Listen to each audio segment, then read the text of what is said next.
దేవుడు ప్రత్యక్షమై ఏ వరం కావాలని అడిగితే దేశంలో ఉన్న ప్రతి బిడ్డకు నాణ్యమైన విద్య అందించాలని కోరుకుంటారని ఫౌండేషన్ ఫర్ డెమోక్రటిక్ రిఫార్మ్స్ వ్యవస్థాపకుడు డాక్టర్ జయప్రకాష్ నారాయణ అన్నారు.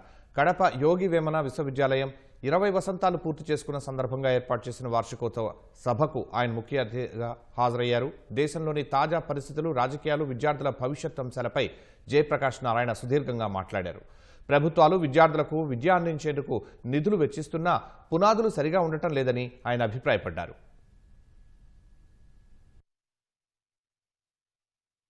పునాదులు లేనిది విద్య ఏమైపోతుంది? డిగ్రీ కాగితాలతోనా? కాబట్టి మొట్టమొదటి మమ్మల్ని కోరేది సరే సమూలంగా దీన్ని బాగు చేయాలి పాఠశాల విద్య నుంచి. అది వేళ ఇక్కడైనా కూర్చున్న విద్యార్థుల బాధ్యత కదా, రేపు మీ విద్యార్థుల పౌరులుగా మీ బాధ్యత అవుతుంది. కానీ ఇప్పుడు ఆ కొరతలను ఎలాగోలా సవరించుకొని ఇది పైలా పర్చేసి అనుకోకుండా కాలేజీ విద్య అంటే ఏదో సరదాగా సినిమాల్లో చూసినట్టుగా ఆషామాషిగా ఆటపాట అనుకోకూడదు. ప్రపంచమంతా కూడా కళాశాల విద్య అంటే ప్రాణం పెడతారు. ఎందుకంటే అక్కడే నైపుణ్యం వస్తుంది, అక్కడే సమాజంలో పనికొచ్చేవాడిగా తయారవుతాం. నాకు వ్యక్తిగతంగా డాక్టర్ జయప్రకాష్ నారాయణ గారు నా రోల్ మోడల్.